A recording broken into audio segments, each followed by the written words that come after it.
the holy objects associated with Muhammad. This should be interesting.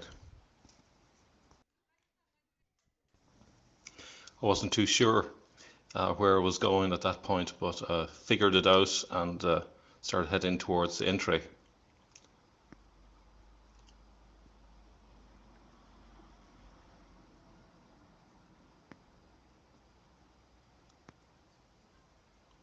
Obviously, this was a place of great interest for Muslims, as it contained these purported relics of Muhammad and also associated religious figures. Obviously, there's very little evidence to support any of these claims, and as we'll see, some of the holy objects are quite ridiculous, let's say.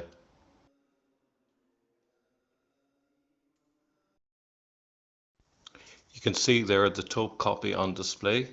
We'll come back to that later when I swing around on that side a little bit later. Okay, so we're heading now inside, and what do we see? Let's have a look at the first object. So this object is actually the staff of Moses, if you're to believe that. Just a random stick, and they are revering it.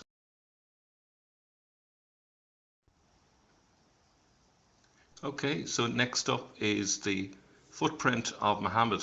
Look how big his feet are. This might be the only genuine relic, which is the arm and skull of John the Baptist, and because Christians preserve those, it probably is the genuine article. So here we have an inscription to do with St. David's sword. Whether it is David's sword is another matter.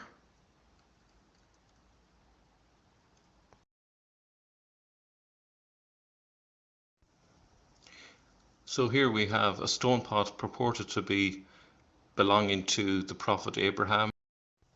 That would be quite a possession to have, a 4,000-year-old stone pot that is specifically from the prophet Abraham, if you were to believe that. Now the drapes are from the tombs of various prophets, the prophets Daniel and George. Next up we have the world famous Topkapi manuscript of the Quran, which is supposed to be one of the earliest manuscripts available. You can see here in these 2 pages clear examples of erasures and text being written over the top of it, which is quite surprising considering all of the options they had in terms of what pages they're going to show the public. It's dated to the late first to the first half of the 2nd century. How can you attribute it to Caliph Uthman? Doesn't make much sense unless they're talking about it's a manuscript of a manuscript of a manuscript. Now in the corner, as you'll see in a moment, is the case for the black stone, and this used to exist in Mecca in the 19th century and it was updated and replaced. So you used to have a gold one, now they've moved on to the silver. And here is a model of the Kaaba, and behind it a model of the Dome of the Rock. In the corner you can see an imam who is praying from the Quran.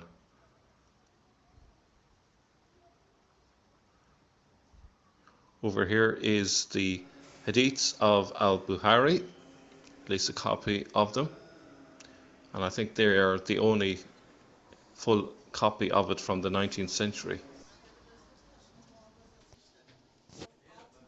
In this room we have an excellent example of Ottoman design. Particularly of interest is the geometrical shapes everywhere. Quite a beautiful room. Lots of mosaics everywhere. And we can see a lot of similarities between what's here and what's in the Dome of the Rock, which is supposed to be from the 7th century.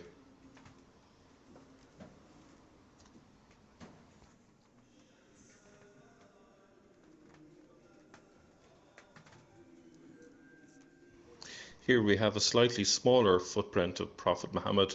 I'm sure Muslims will probably explain that this is from his younger days. And here are some more. What's interesting is the footprints of the Prophet Muhammad always seem to be slightly different to each other.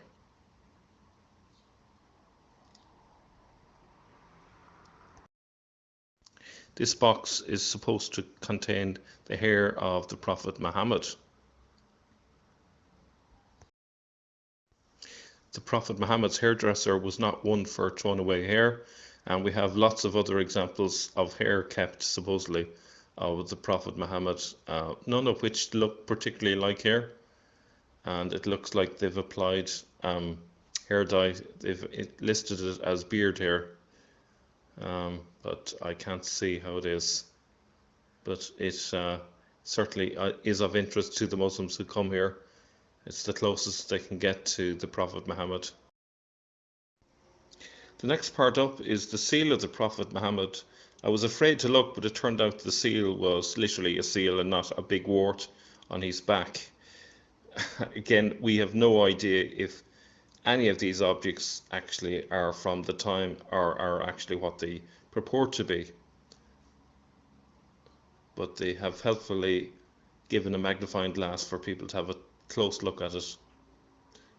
And this is a pitcher from the 7th century that supposedly he drank water from. Next up we have sandals supposed to have belonged to Muhammad, and you will notice straight away that the sandals are way smaller than the footprints that we saw earlier. There's no consistency whatsoever, even with hoax materials as we see here. So you can see they're very small sandals in comparison to these big bear-like footprints that we saw earlier on. It's hard to know. This bottle once contained the water that was used to wash the deceased Prophet Muhammad's body. This case holds the beard of Muhammad, supposedly.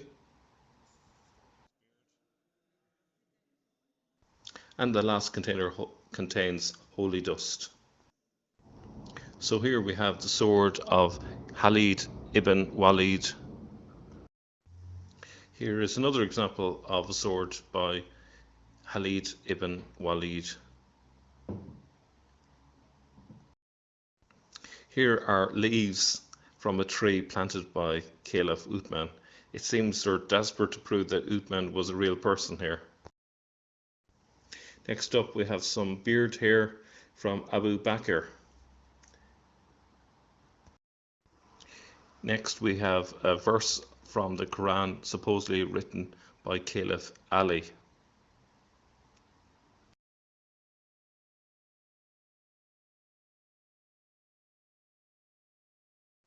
This of course would be very handy if you're trying to prove how early the Quran was written. Not to be outdone, here's a verse from the Quran written by Caliph Ottoman, if you were to believe that.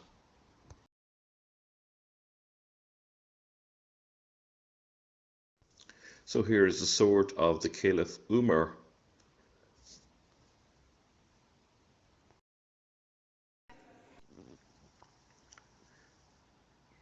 And next up, the sword of Ali.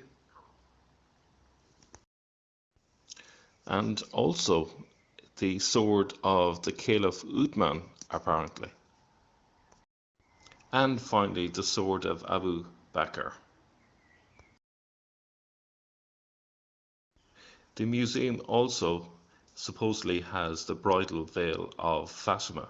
All of these objects, of course, would be very helpful in convincing Muslims that this is not complete fiction.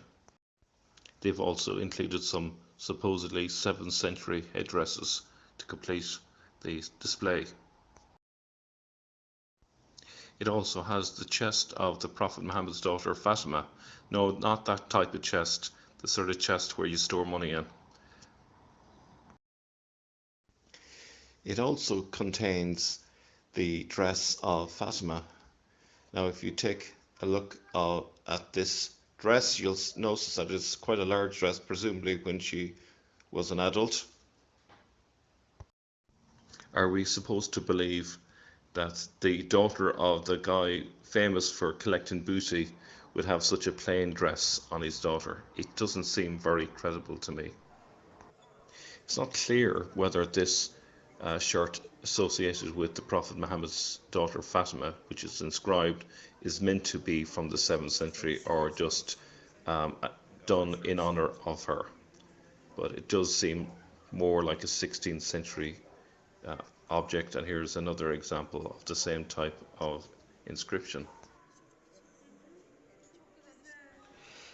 How often are we told that Muhammad is illiterate, and yet to prove that he exists, they need to provide letters written by the Prophet Muhammad. And here are some examples. So which is it? Was Prophet Muhammad illiterate or not? We'd love to know.